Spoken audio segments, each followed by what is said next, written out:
ভাইরে, বাংলাদেশের মানুষের মধ্যে এত আবেগ, এত আবেগ, এতই আবেগ যে তাদের আবেগের উপর মুততে 2 মিনিটও লাগে না। নিঃসন্দেহে তুই ঠিক কথা বলেছিস। পরীক্ষা শুরু হওয়ার কয়েক ঘন্টা আগে মেয়েটার মা হঠাৎ স্ট্রোক করলেন। মনের ভেতরে শত ভয় নিয়ে সে ছুটল পরীক্ষা কেন্দ্র মিরপুর বাংলা কলেজে। দেরি হতেই তাকে আটকে দেওয়া হলো পরীক্ষার হলের দরজায়। ভাইরে, এই এক্সামের সময় প্রতি বছর একটা না একটা কাহিনী হবেই।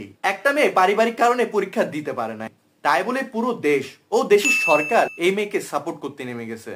এইটাও সম্ভব? কিন্তু তার মায়ের বাপ এই দুই বেচারা কি দোষ করলো রে ভাই? রেজিস্ট্রেশন চেক করতে আসি, যে ওখানে যাই দেখি আমার রেজিস্ট্রেশন 2091 চলে গেছে। চার্ট দেওয়া হয়েছে, সেখানে আমাদের সাইন করতে হবে, কিন্তু যখন আমি সাইন করতে যাই আমার নাম আসে না। কোনোভাবে পাইনি। আমি কালকে বোর্ডে গেছি, ওর সাথেই গেছি আমাকে সেম, আমি কোনোভাবে এক্সাম দিতে পারতেছি না।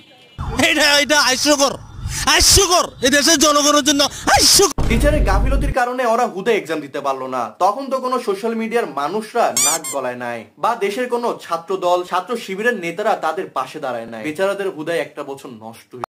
শোনা গো, আমার খুব কষ্ট যে বলো। মানে মেয়ে মানুষ করলে দেশের সরকারও আওয়াজ তুলবে, আর ছেলে মানুষ করলে রাস্তার কুত্তাও ফুন্দাবে না।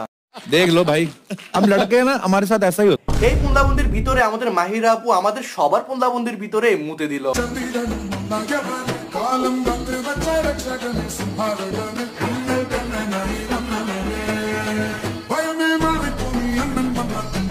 দুই দিন পর পর শোনা যায় মাইয়া দিনে থাকে কলেজে, আর রাত পোহালে আবাসিক হোটেল থেকে বের হয়। পরীক্ষা দিতে গিয়ে নিখোঁজ এইচএসসি শিক্ষার্থী মাহিরা বিনতেকে পুলিশ সাভার থেকে উদ্ধার করেছে।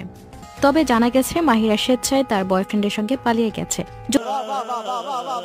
দিনের বেলা পরীক্ষা দিয়া রাতের বেলা বয়ফ্রেন্ডের সাথে। আর এদিকে আমার বাঙালি বোকাচোদা ভাইয়েরা আবেগের চোদনে পুরা সোশ্যাল মিডিয়ায় ফাড়াই ফেলছে। शर्म करो, भगवान से डरो, भोसड़ी वालों, भगवान से डरो, कुछ अच्छा करो लाइफ में। মেয়েগুলোর পরিবাররাও এত চিন্তা করে না যতটা চিন্তা আমাদের এই আবেগী বাঙালি করে ফেলে। अरे सुधरो रे, अभी तो सुधर जाओ।